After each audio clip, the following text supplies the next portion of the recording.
Hello friends, welcome to Shiva Academy. This video series is mainly to address the questions and the comments that I am receiving through mail or in the comment section. As a continuation of that, in this video we are going to see about 3 different questions that I have received from the subscriber. Let us start with our first question. So in the first question, we have a table which contains like both numerical data as well as a string data, and the expectation is we need to write a query to separate the numbers and the string and to display as a 2 different columns. Okay. In fact, the easiest method to handle this is using a regular expression. But in this video, I'm going to show you another way by which we'll be able to achieve the same functionality.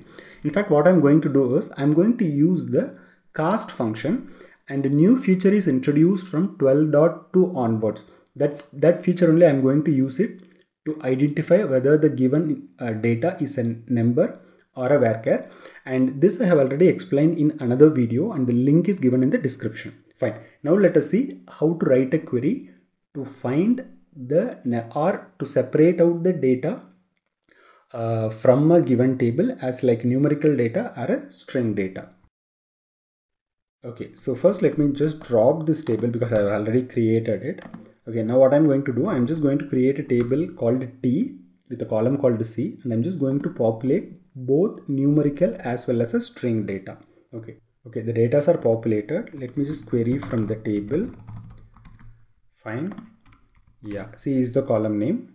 Okay, now you can see we have like both numerical data and string data, and as I told, the expectation is we need to separate numerical data and the string data, and we need to display as 2 different columns.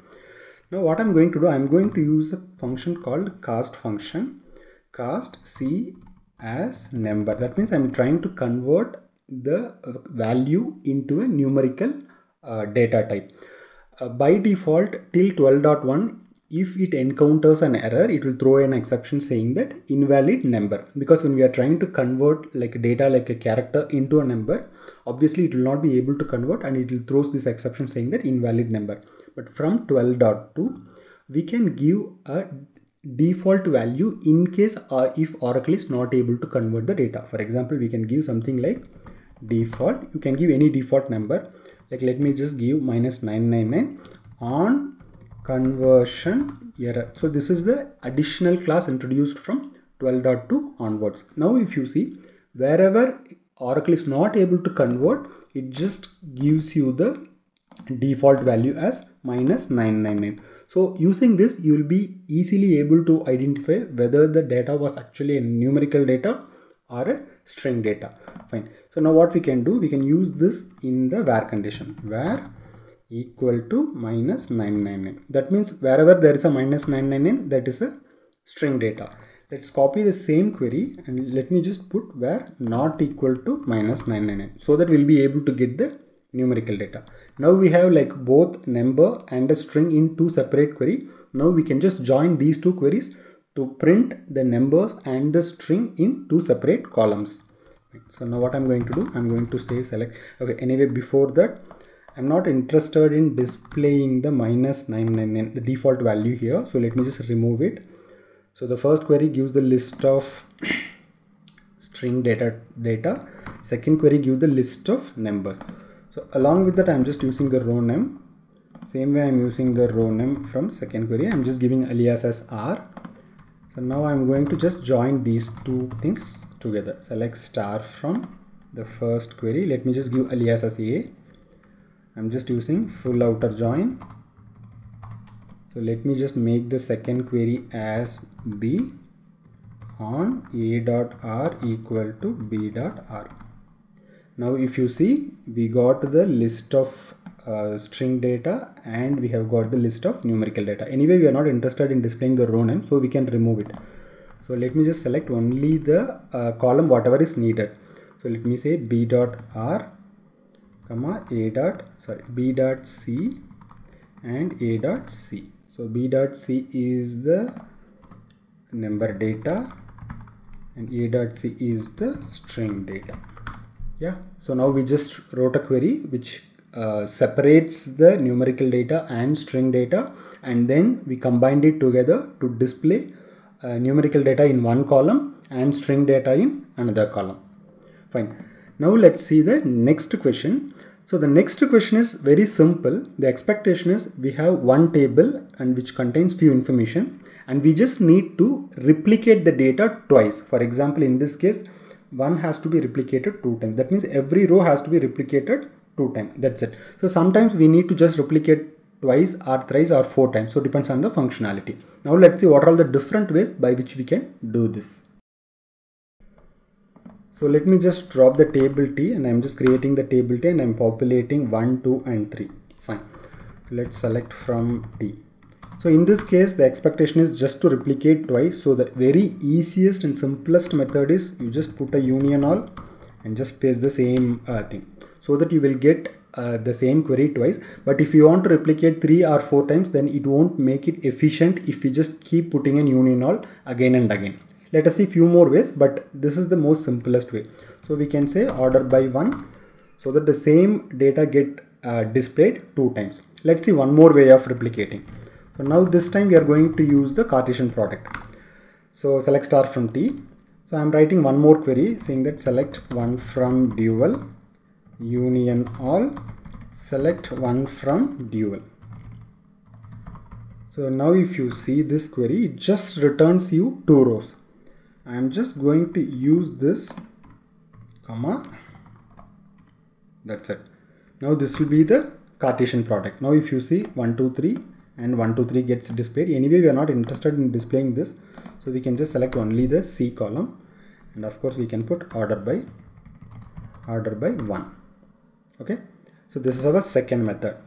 Okay, let's see one more method. In fact, instead of this union all, we can just put connect by level less than or equal to 2, which will also result in the same output. Okay, so suppose if I want to replicate it 3, I can just put less than or equal to 3. If I want to replicate it 5 times, I can just put less than or equal to 5. So this makes it very simple and makes it very efficient also, because we are not selecting the data 5 times from the table. Instead, we just select the data from the actual table once, and we are doing a cross join or a Cartesian product with another subset of data. Fine. Now let's see the third question. So the third question is very simple.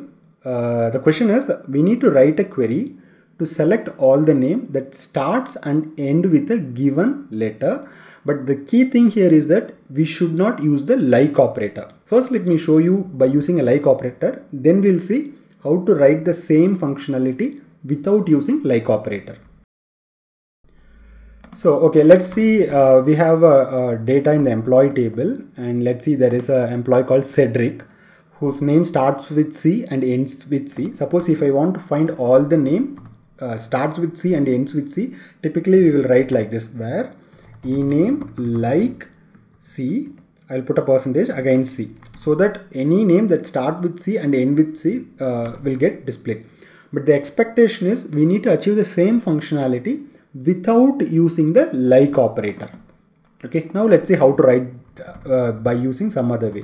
So I'm using select star from employee. So what we can do, so let me just select only the ename. So the expectation is we need to extract the first character and the last character. So obviously we can use the substring function. So you can say substring of ename comma 1 comma 1. So this returns the first character of the employee name. For example, in this case, B, Cedric C, King, the first character is K.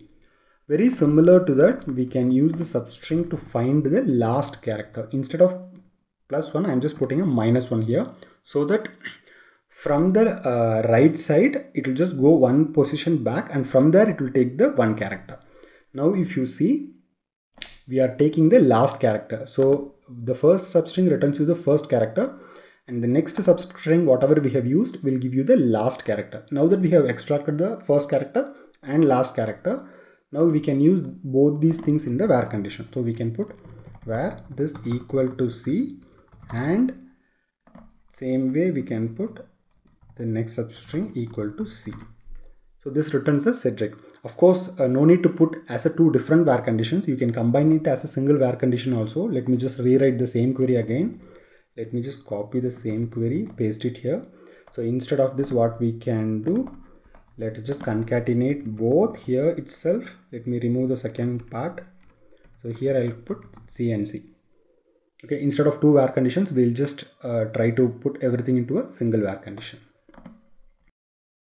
I hope you would have learned something new. If yes, please like this video, subscribe and stay tuned for new feature video, interview question, concept, SQL concept videos and performance tuning videos. If you want any questions to be answered, you can post it in the comment section or you can drop to this mail ID. And thanks a lot for watching this video.